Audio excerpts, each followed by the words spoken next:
দিয়েছেন 18 কোটি জনতা একসঙ্গে আপনাদের বিরুদ্ধে রুখে দাঁড়াবে। অন্তর্বর্তীকালীন সরকারকে ধন্যবাদ জানাই। ভারতীয় আধিপত্যবাদের বিরুদ্ধে জাতীয় ঐক্য গড়ে তুলবার জন্য ঐতিহাসিক পদক্ষেপ গ্রহণ করেছে।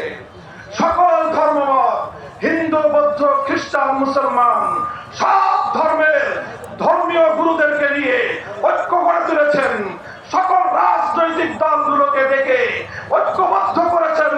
বাংলাদেশের প্রশ্নে আমরা দেখিয়ে দিয়েছি আমাদের মধ্যকার রাজনৈতিক বিরোধ থাকতে পারে, দেশপ্রেমের প্রশ্নে আমরা অভিন্ন এবং ঐক্যবদ্ধ। তবে সেই সঙ্গে আমরা আরেকটা কথা বলতে চাই, ভারতীয় আধিপত্যবাদকে বাংলাদেশে শুধুমাত্র একটি আন্দোলনের মাধ্যমে রুখে দেওয়া সম্ভব নয়, বরং ভারতীয় আধিপত্যের প্রতিটি ছিদ্রপথকে চিরদিনের জন্য বন্ধ করে দিতে হবে। বাংলাদেশে ভারতীয় আধিপত্যবাদের বিরুদ্ধে যে সকল প্রতিরোধ দুহগুলো রয়েছে সেগুলোকে শক্তিশালী করতে হবে, পুনর্নির্মাণ করতে হবে। সংবিধানে বিসমিল্লাহির রহমানির রহিম অন্তর্ভুক্ত রয়েছে। খবরদার এই বিসমিল্লাহর দিকে কেউ যেন রক্তচক্ষু দিয়ে তাকাবার চেষ্টা না করে।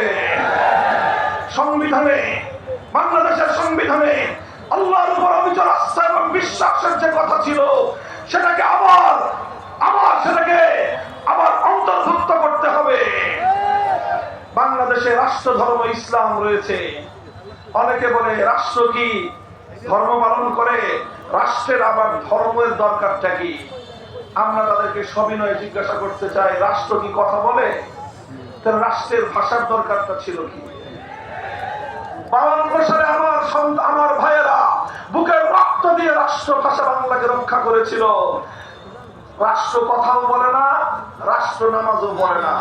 রাষ্ট্র কথা না বললে যদি ভাষার দরকার হয়, নামাজ না বললেও রাষ্ট্রের ধর্মের প্রয়োজন রয়েছে। কাজেই যেই যুক্তিতে বাংলা ভাষা রাষ্ট্র ভাষা হয়েছে, একই যুক্তিতে ইসলাম বাংলাদেশের রাষ্ট্র ধর্ম হয়েছে।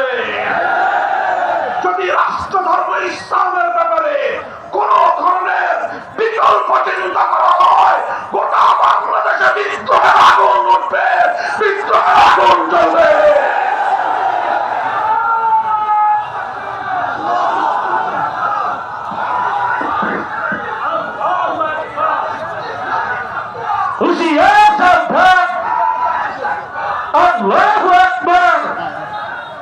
সংগ্রামী সাথী ও বন্ধুগণ, কাজে আমি সংবিধানের এই 3টি বিষয় গুরুত্বের সঙ্গে এগুলো বিবেচনায় রাখার জন্য উদাত্ত আহ্বান জানাচ্ছি।